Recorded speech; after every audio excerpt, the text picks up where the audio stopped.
The Galactic Council had existed for thousands of years, and during that time it had governed a sprawling collection of worlds with an iron certainty that no species would ever defy its demands. For its fleets were vast, and its authority was absolute. Every new civilization admitted into its borders was expected to follow a set of traditional obligations, and the most infamous among them was the Tribute Order, a decree issued whenever the Council believed an emerging world needed to be tested for obedience. The Tribute Order required a developing member to surrender a portion of its population, a portion of its natural resources, and a portion of its scientific archives to ensure that the Council's supremacy remained unquestioned. Most species submitted because they saw no other path to survival. Earth did not. The moment the Tribute Order transmission reached Earth's orbiting listening posts, alarms blared across every major capital. The words were clear, formal, and final. The message demanded 10,000 citizens, 30% of all off-world mineral exports, and complete access to every classified human military file. It gave a deadline of 10 days and warned of punishment if the order was ignored. The Council expected panic or negotiation or fear. Humanity delivered none of these. Instead, Earth sent a single word. No. The Council chamber on the distant world of Halvian erupted in confusion when the translation came through. The delegates, who were composed of dozens of species with long traditions of compliance, stared at the holographic projection of Earth's message and tried to comprehend its simplicity. They had expected long debate or desperate pleas, or perhaps a show of forced acceptance. They had never encountered a species that replied with one word and refused to elaborate. The Council speaker demanded clarification at once and ordered a second transmission to Earth. The second message asked if humanity wished to reconsider. Earth answered again with the same single word. No. By the third refusal, the Council began to understand that the new species did not intend to negotiate at all. The speaker ordered an emergency summit to discuss a unified military response. The Council considered the planet insignificant, for it possessed only one major homeworld and a handful of outposts. What troubled the delegates was not Earth's size, but the attitude displayed in its reply. That one word represented complete defiance, total disregard for Council authority, and unprecedented confidence. Those who studied human culture noticed a pattern within their archives and saw that every time humans had been pushed by stronger powers, they had responded with overwhelming determination. The Council interpreted that as a sign of aggression. Some saw it as a sign of danger. A few saw it as something else entirely. Among the ranking advisors was an elderly strategist named Rovan, whose species had joined the Council 2 centuries earlier after suffering harsh consequences for refusing its first tribute order. Rovan recognized the tone of humanity's message and warned the chamber that Earth might possess hidden strength. His warning was ignored. Most delegates believed humans were reckless primitives, unaware of the punishment that awaited defiance. They assumed Earth lacked the will or power to resist an interstellar coalition. Rovan tried once more to caution them, but his voice was drowned out by the calls for disciplinary action. The Council speaker declared that Earth's refusal threatened the balance of authority across the galaxy and announced the mobilization of 3 siege fleets. The order was unanimous and irreversible. While the Council prepared its armada, Earth remained eerily silent. No diplomatic messages were sent. No pleas or promises were delivered. Human channels broadcast only domestic news and public addresses that emphasized unity, preparation, and determination.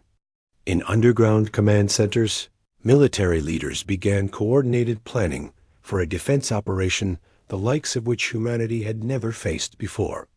They understood that the Council fleets would be vast and technologically advanced. They also understood that surrender was not an option. The refusal had sealed their path.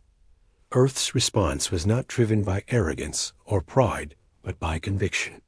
Humans had endured millennia of conflict and hardship during their time on their homeworld.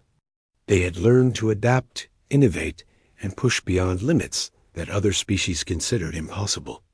The tribute order, viewed from Earth's perspective, was not a simple demand. It was a declaration that humanity could be claimed, divided, and controlled.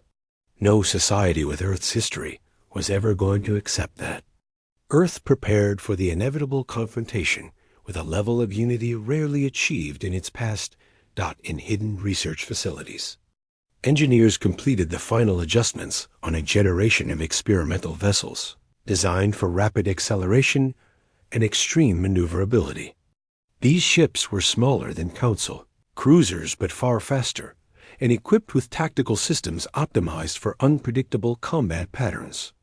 Human scientists had studied decades of Council battle records and discovered that the fleets relied heavily on rigid formation strategy, predictable firing sequences, and centralized command relays. Earth built its fleet specifically to counter those weaknesses. The new ships were designed to move as independent units, capable of adapting instantly, without awaiting permission from Central Command. The Council relied on order. Humanity relied on initiative. As the 10th day approached, Council fleets crossed into the outer edges of Earth's system. The ships numbered in the thousands, and their approach resembled a tidal wave of luminous metal advancing through cold space. Every species represented in the Council had sent vessels. Some were compelled by political pressure. Others feared Earth's defiance and wanted to demonstrate loyalty to the ruling body. Few truly understood the force they were about to encounter. Inside the Council flagship, the speaker monitored the reports with calm confidence. The advisors and tacticians predicted swift victory. They believed Earth would be surrounded, overwhelmed, and forced into compliance. When the speaker reviewed the final message sent to humanity before the confrontation, she repeated the question that had echoed through the chamber. Would Earth now submit? Earth answered once more. No. At that moment, the Human Defense Network activated. Dozens of orbital stations powered up their shields and weapons. Patrol fleets emerged from hidden hangars on the dark side of Earth's moon. Long-range scanners locked onto every Council vessel. Human commanders issued no speeches and made no threats. Their silence was more unsettling than any war cry. The first clash began when the Council vanguard attempted to push past Earth's perimeter. Human fighters launched in dense formations that scattered into unpredictable vectors. The Council ships attempted to establish firing patterns, but the human vessels disrupted their timing. The vanguard was forced to retreat within the first hour. The speaker demanded an immediate counterassault. The Council fleets surged forward, unleashing coordinated volleys of energy fire. Earth's ships danced between the beams with impossible agility. The smaller vessels slipped beneath cruiser hulls and targeted structural weak points. Human engineers had identified these vulnerabilities long before the battle began. Explosions rippled across the Council formation. Panic spread. The rigid structure of the fleet collapsed as ships attempted to reposition without guidance. Human commanders exploited the chaos. Earth's fleet broke through the enemy line and divided the Council ships into fragmented groups unable to regroup. Rovan watched from the strategic deck with growing dread. He had predicted this outcome, and yet seeing it unfold felt like witnessing a storm collide with a fragile shelter. He advised the speaker to order a withdrawal. She refused and insisted that any retreat would undermine the Council's power. Her decision sealed the fate of the entire operation. Earth's forces targeted the flagship next. The Council's Central Command had assumed its size, and shielding made it invulnerable. Human pilots approached in coordinated waves and synchronized their fire at precise intervals. The flagship's shields buckled, then collapsed. The vessel drifted in silence as Earth's fleet surrounded it. The speaker ordered her crew to prepare for self-destruct, but the system was non-functional due to structural damage. Human Command transmitted a single message to the flagship .lev. The speaker demanded negotiation. Human Command repeated the same message. Leave. The speaker asked for conditions. The reply was identical. Leave. In the end, with her fleet shattered and her authority broken, she ordered a full retreat. The remnants of the Council Armada limped away from Earth's system, leaving behind smoking debris and fractured morale. For the first time in its long history, the Council had suffered a decisive defeat from a single world. The delegates reconvened in shocked silence. Their confidence had evaporated. Their unity had cracked.